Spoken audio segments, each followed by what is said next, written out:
We make things. We use our hands, minds, and machines to build, to fix, to improve. We're known as do-it-yourselfers, home improvement fans, fix-it fanatics, inventors. At our core, though, we're all makers. So let's jump in and make something. Hi, I'm Ron Hazelton. Welcome to the show. Graceful curved archways add a sophisticated touch to just about any home. Today, I'll show you a kit that allows you to convert any rectangular doorway into an elegant entryway. You'll be amazed at how simple it is to install. I've uncovered another consignment shop find that has some distracting blemishes, but a good bit of potential. I'll fix the faults and use a gel stain and marine grade top coat to turn this humble piece of cabinetry into something special for the bathroom. All this plus a tip for catching dust when you drill.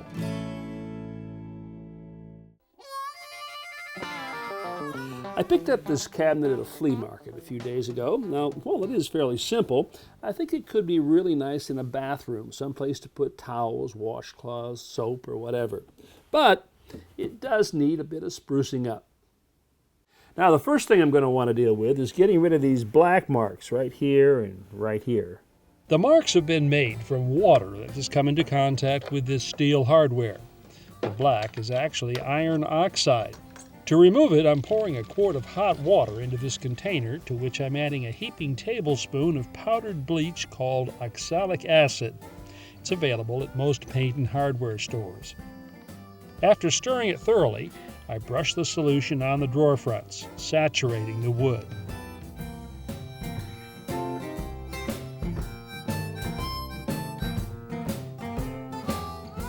As the mixture dries, the stains become lighter and lighter until they're virtually gone. For sanding, I'll first use a 120 grit paper.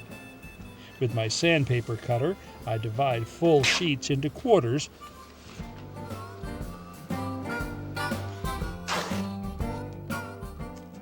and then fold each quarter into thirds.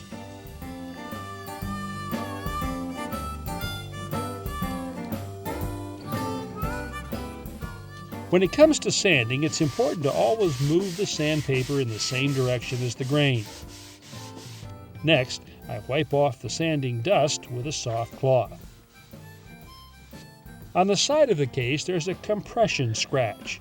Now, this is caused by some object that crushed the wood fibers rather than gouging them away. I can remove this mark by soaking a cloth in water, wringing out the excess, laying the damp cloth over the scratch, then setting an iron on top, creating steam. The steam expands the crushed fibers and eventually eliminates the mark. Next, I do a second sanding using finer 220 grit sandpaper. A faster way to sand larger flat surfaces like this is by using an electric orbital or palm sander. The top edges of this little stand seem a bit unfinished to me, so I've decided to add some strips of decorative wood trim. I cut 45-degree miters on the ends and attach the trim with small brads and a finish nailer.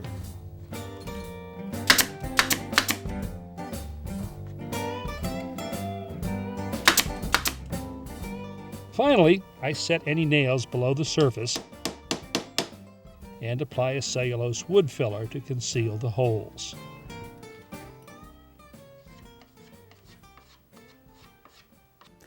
Well, we've removed the stains from the drawer fronts, gotten rid of some dents and scratches on the sides, given everything an overall sanding, and added a nice piece of detail here on the edge. So I'd say we're ready for finishing. The gel stain I'm using for this project needs a good stirring to thoroughly distribute the color pigments.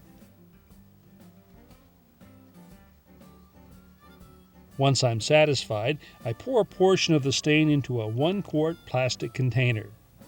The container makes it easier to dip the brush in the material, then slap it gently on the sides to remove any excess. I brush on the stain in the direction of the wood grain.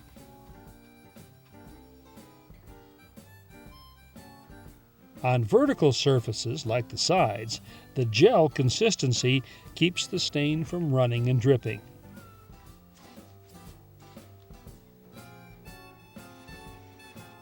After a few minutes, I wipe off the excess gel, leaving a consistent, even color.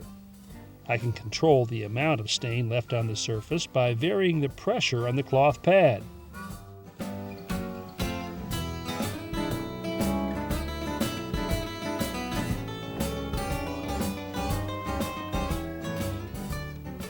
Once I'm finished, I'll let the stain dry for about 24 hours. Now, since I'm going to be using this cabinet in the bathroom where there's going to be moisture and steam, I want to put a good, tough, waterproof top coat on here. So I've decided to use a polyurethane spar varnish. Spar varnish is developed for the marine industry. The other thing I like about this finish too, or this top coat, is that it's got a very slight yellow or amber color to it, and that's going to look very attractive on top of this cherry stain. This brush is suitable for both oil and latex paints. Important because the top coat I'm using is an oil-based product. The brush tip is nicely shaped and the bristles are securely fastened into the metal ferrule. Once again, I'm pouring the varnish into a plastic container so that I can properly load the brush. I apply the top coat with long, even strokes, working with the grain whenever possible, and finishing off with straight strokes in one direction.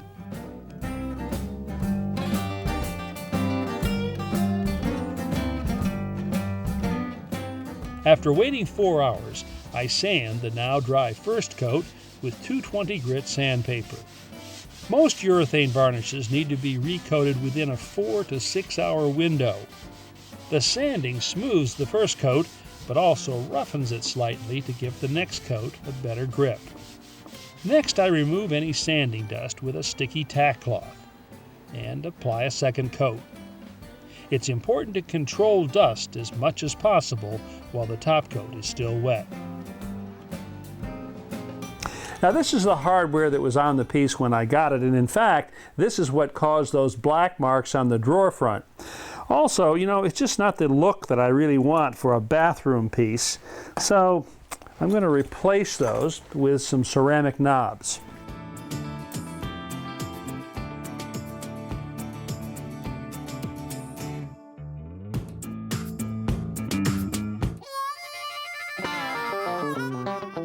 You know, when it comes to first impressions, entryways communicate a lot. They can be inviting, welcoming, in effect say, hey, come on in. Here, inside the foyer, I've got a second chance to make a first impression. Now, what I want to do is install a decorative archway so that I can frame this opening into the living room. Now, when I was at the International Builders Show last year, I saw something that caught my eye. So I'm going to go online and see if I can find it. A Google search under Curved Archway Kit leads me to www.curvemakers.com. After a little bit of exploration around their website, I find what I'm looking for. So I place my order. A few weeks later, I get the word that the kit is on its way. So I go to work preparing the opening. The first step is removing the existing casings and jamb. To keep from damaging the surrounding wall, I first cut through the paint and caulk with a utility knife. Now, I like this style knife for the job because I can simply break away a dull blade, exposing a fresh cutting edge. For this job, no question about it, sharp is better. To keep from crushing or breaking the wallboard, I drive a wide putty knife behind the casing. Tap in this flat, spoon-shaped bar and pry the trim gently away. Once I've opened up a gap, I switch to this type of pry bar, which gives me more leverage and movement.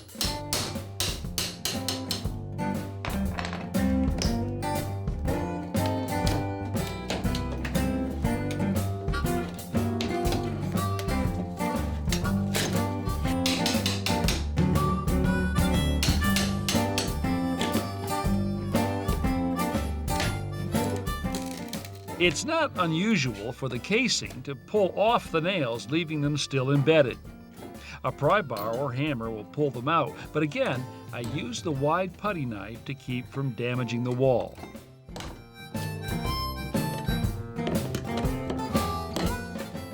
Typically, the door frame or jamb is nailed into the framing at several points. The nails are usually driven through shims. For me, the quickest way to free the frame is by cutting through the nails with a reciprocating saw, using a multi-purpose blade that's designed to cut both wood and metal nails. With all the nails cut, the door frame tilts right out of the opening. I'll also have to remove the baseboards, once again using the wide putty knife to protect the walls. Well, I've encountered a small hitch. It seems these switches are too close to the opening and will prevent the archway column from slipping into place. The solution is to move them a couple of inches to the left. First, I remove the switches from the electrical box and then begin cutting away the wallboard so I can gain access to the wiring.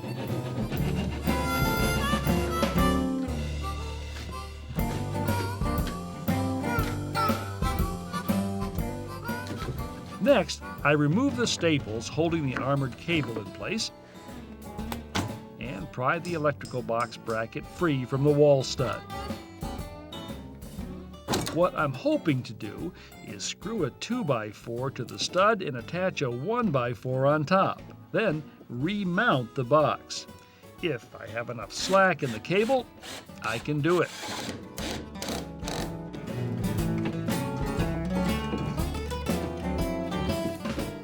It works.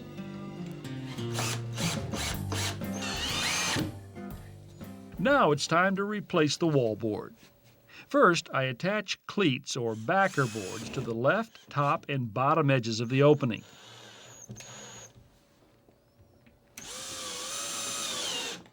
Then, using 80 grit sandpaper, I create a small bevel around the opening and on the edge of the patch. Then attach the drywall with several screws. This technique stabilizes the joint and, along with the bevel, will allow me to make a completely flush repair without the need for tape.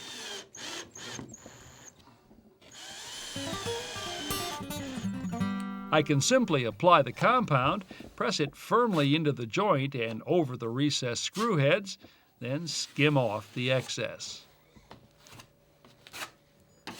I'll let this dry, do a light sanding, and probably come back with a second coat.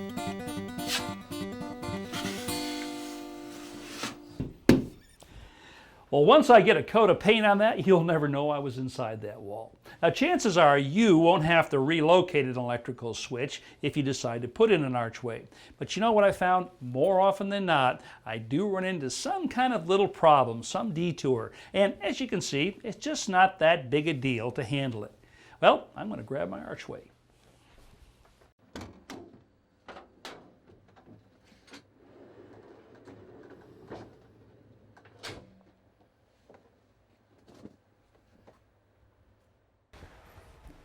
Well, this is my archway kit. Now, even though it's very detailed, it really only has 3 components: an archway header and 2 archway columns. You know, you're going to be really amazed at how easily this goes in. The first step in preparing the opening for the archway kit is installing 1x4 cleats to the framing on the upper corners.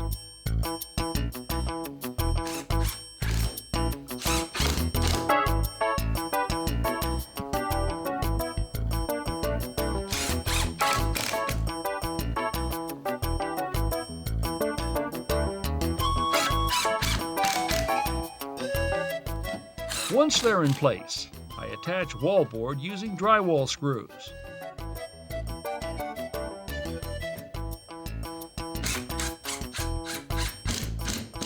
Now, I'm careful to countersink the screw head slightly, but not enough to break the paper face. When I finish the first side, I move on to the other.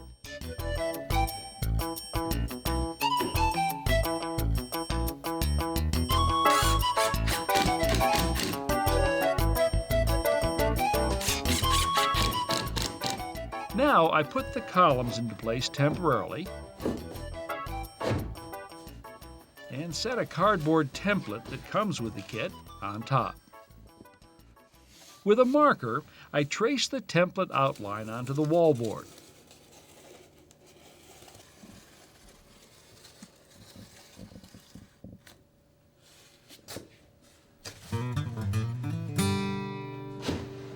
Then remove the template and the columns.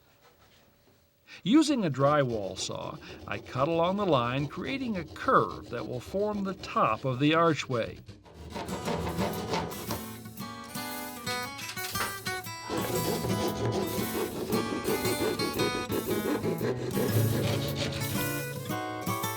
Finally, I apply joint compound to the seams and skim off the excess.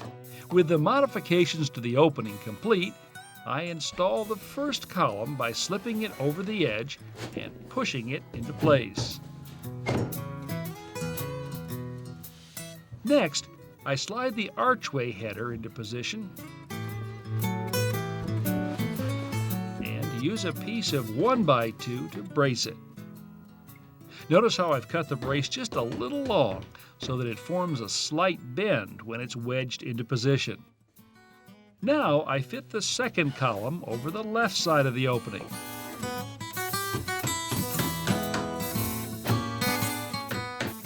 Check both columns for plumb, then lower the header so that it's resting on top of the columns. Finally, I use a finished nail gun to secure the columns and header to the framing. Just a few nails are all that's needed. The nail holes are easily filled with spackle. Then it's time to apply a coat of primer that will be top-coated with a semi-gloss enamel.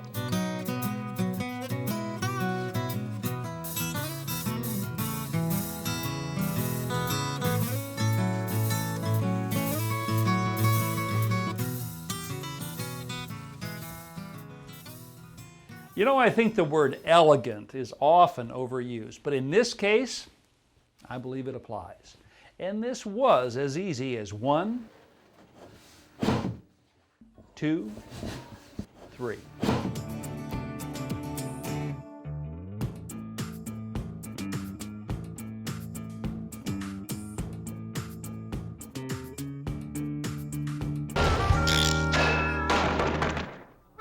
You know, sometimes cleaning up from a project can take more time than the project itself.